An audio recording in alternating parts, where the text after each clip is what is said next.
Dalam hidup ini, aku belajar bahawa langkah tidak selalu mudah. Kadang kaki luka, kadang hati rebah. Namun setiap jatuh bukan akhir. Ia cuma jeda sebelum aku bangkit semula.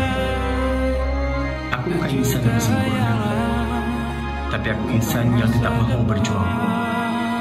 Untuk keluarga yang menanti senyum, untuk anak yang percaya pada putera ayahnya, untuk pasangan yang setia di sisi, dan untuk diri sendiri yang enggan menyerah pada takdir sebelum berusaha. Setiap peluk yang jatuh ke bumi adalah doa yang tak bersuara. Setiap air mata yang gugur adalah bukti kasih yang tak pernah kering. Aku pernah terduduk, merasakan dunia menolak dari segala arah. Namun dalam hati kecil ini ada suara berbisik, bangkitlah, masih ada harapan. Kerana bahagia bukan datang dari jalan mudah, tapi dari hati yang tak pernah berhenti percaya.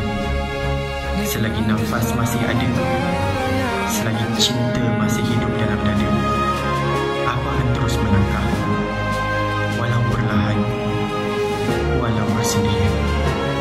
Untuk mereka yang aku cintai, aku tetap bertahan.